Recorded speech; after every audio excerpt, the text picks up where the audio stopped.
नमस्कार साथियों आपके लिए एक खुशखबरी लेके आया हूँ। एर्थ पे कमीशन की दोस्तों तमाम कर्मचारी संगठनों की और एर्थ पे कमीशन की आधिकारिक टीम है, जो सरकारी टीम है, जो एर्थ पे कमीशन का पूरा रोड मैप बना रही है, उनकी दोस्तों तमाम कर्मचारी संगठनों की नेताओं से वीसी हुई, यानी वर्चुअल कॉन्फ्रेंस या विजुअल कॉन्फ्रेंस, जो भी, या वीडियो कॉन्फ्रेंसिंग आप कह लीजिए, यानी ऑनलाइन बैठक हुई। और ऑनलाइन बैठक में दोस्तों तमाम मुद्दों पर बात हुई। करीब 14 मांग रखी गई। इस पर दोस्तों करीब 10 मांगों पर सहमति बनी है। सबसे बड़ी बात है कि एर्थ पे कमीशन की जो टीम है इन मांगों पर सहमत हो गई। और दोस्तों देखा जाए तो एक ताली बजाने वाली है दोस्तों, क्लिपिंग करनी चाहिए, क्लैपिंग, क्योंकि ये दोस्तों 10 मांगने के लिए एर्थ पे कमीशन की टीम ने हामी भरती है। आखिर वो 10 मांगे कौन सी है दोस्तों, और फिटमेंट फैक्टर क्या रहेगा, इस वीडियो में दोस्तों मैं आपको बताऊंगा। और बैठक दोस्तों काफ़ी अच्छी रही। 14 मांग रखी थी कर्मचारी संगठनों ने, लेकिन दोस्तों 10 मांगों पर उनकी सहमति बन गई है। तो यहाँ पर जो 10 मांगे हैं वो मैं आपको दिखाने जा रहा हूँ कौन कौन सी मांगे रखी गई हैं, और देखिएगा किस तरीके से पेंशनर को फ़ायदा हो रहा है ना, आर्मी ऑफिसर को फ़ायदा हो रहा है, किस तरीके से आर्मी को फ़ायदा हो रहा है। तो यहाँ पर दोस्तों मैं आपको बताऊँगा। सबसे पहले दोस्तों मैं हेडलाइन आपको दिखा दूँ, वो हेडलाइन कौन सी है, फिर हम उसके बारे में डीपली बात करेंगे। देखिएगा, सबसे बड़ा पॉइंट है एमएसपी वृद्धि को लेके हुई दोस्तों। दूसरी बात है फिटमेंट फैक्टर को लेके हुई। अधिकारी को और कप्तान कितना बनाना चाहिए, यानी प्रमोशन के मैटर पे बात हुई। जेसीओ और ओआर की सेवा समाप्ति के मैटर पर भी दोस्तों बात हुई, आखिर क्या मैटर है। और ये एर्थ सीपीसी में जो ये वेतन बैंड है दोस्तों, उस पर भी बात की गई है कि क्या होना चाहिए। और सेना निवृत्ति की जो आयु होती है दोस्तों, सेना में काफ़ी अलग अलग होती है, तो उस पर भी बात की गई है। डायरेक्ट एंट्री है जो होती है, उस पर भी बात की गई कि डायरेक्ट एंट्री कहाँ कहाँ होनी चाहिए, कहाँ कहाँ नहीं होनी चाहिए। और प्रमोशन होना चाहिए, सबसे बड़ी बात है प्रमोशन को लेके भी बात हुई है। नकदीकरण की जो अवधि है उस पर भी बात की गई है। उच्च जोखिम जो भत्ता है दोस्तों, उस पर भी बात की गई है। सरकार उच्च जोखिम भत्ता है वो कम कर रही है, जो कि गलत है। और वर्निंग वन पेंशन पर भी बात हुई है।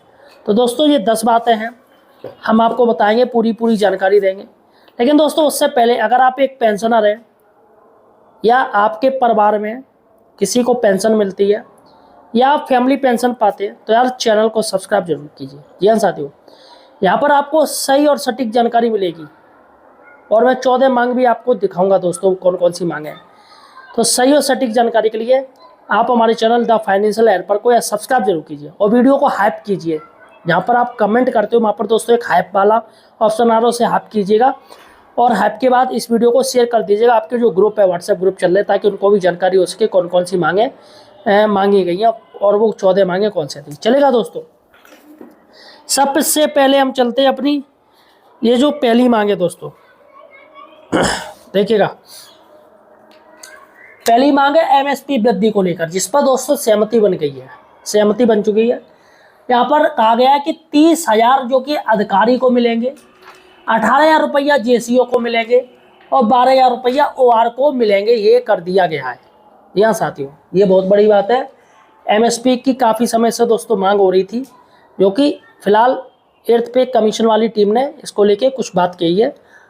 अब देखते हैं क्या होता है, लेकिन यहाँ पर ये इन्होंने हामी भर दी है। चलेगा दोस्तों, दूसरी बड़ी बात है फिटमेंट फैक्टर को लेके। फिटमेंट फैक्टर दोस्तों 2.67। यहाँ पर जो जितने भी कर्मचारी संगठन है वो 3 से लेके 3.68 की मांग कर रहे थे। ध्यान दीजिएगा, 3 से लेके 3.68 की, लेकिन जो एर्थ पे कमीशन की टीम है वो 2.67 पर मान गई है।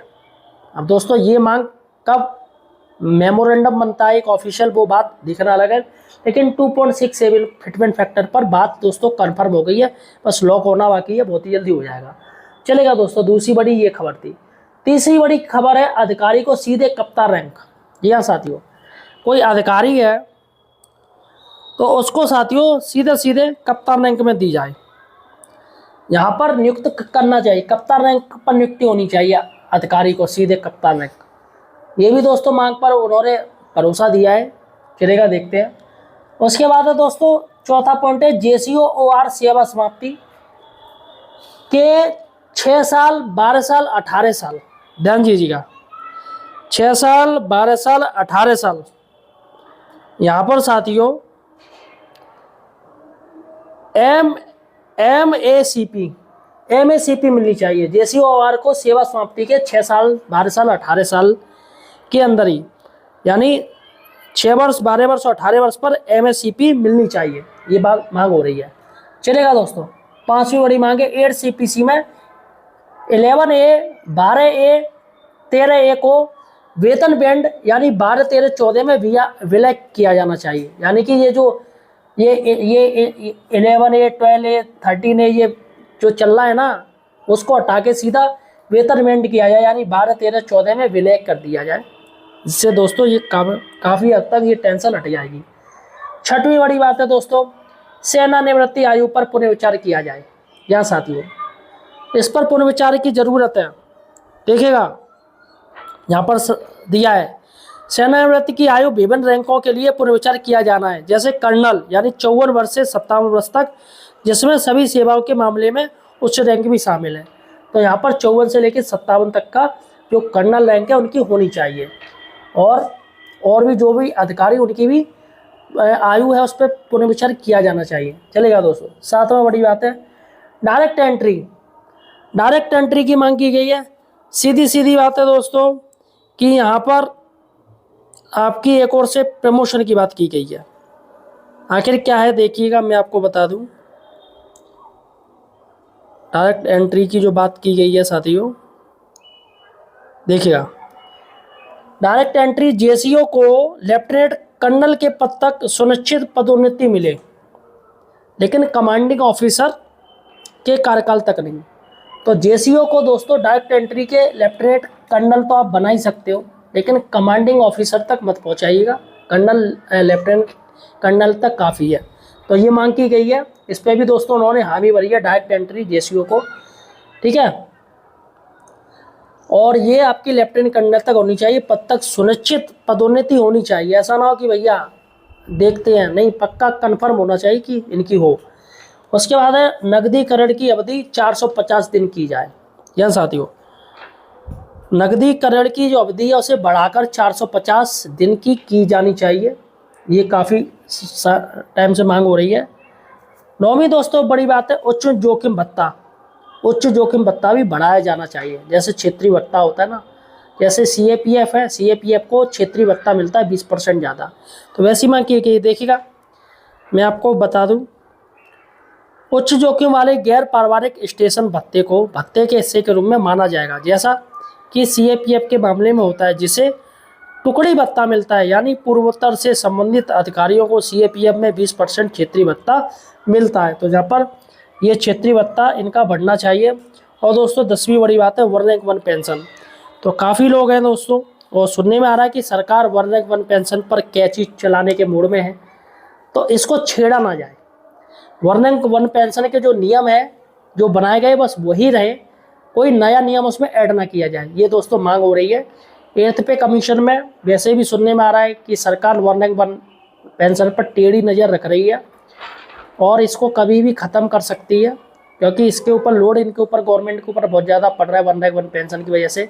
इसलिए सरकार ने जो 18 प्रश्न पूछे उसमें 16वां प्रश्न है इसी 1 रैंक 1 पेंशन को लेके है, और जनता से पूछ रही है गवर्नमेंट कि भैया क्या किया जाए। इतने ज़्यादा पेंशनर हैं, इतने तो कर्मचारी भी नहीं है, हमें पेंशन देनी पड़ रही है फ्री फंड की। अब बताइएगा दोस्तों, सरकार एक पेंशनर को पेंशन देने में इनकी जान निकल रही है, जबकि पेंशनर ने अपनी पूरी ज़िंदगी देश के नाम कर दी। ये मंत्री तमाम क्या करते हैं, नेता क्या करते हैं, MLA क्या करते हैं, MP क्या करते हैं, सरकार के पेट में ऐंठन है। क्या कभी सरकार ने ये कहा है कि हम MLA की या MP की, सांसद की, विधायक की पेंशन बंद करेंगे, किसी मंत्री की पेंशन बंद करेंगे? नहीं, सिर्फ गवर्नमेंट कर्मचारी और पेंशनर, उनको बस यही नज़र आते हैं और कोई नज़र ही नहीं आता है। और जबकि दोस्तों एक नेता विधायक बनेगा जितनी बार उतनी पेंशन, मंत्री बनेगा उतनी पेंशन। एक दोस्तों इंसान 10-10, 15-15 पेंशन ले रहा है, ये नेता लोग। आप सोचिएगा, माननीय मुलायम सिंह यादव धरती पुत्र 17 पेंशन लेते थे, 17। कल्याण सिंह को 12 पेंशन मिलती थी।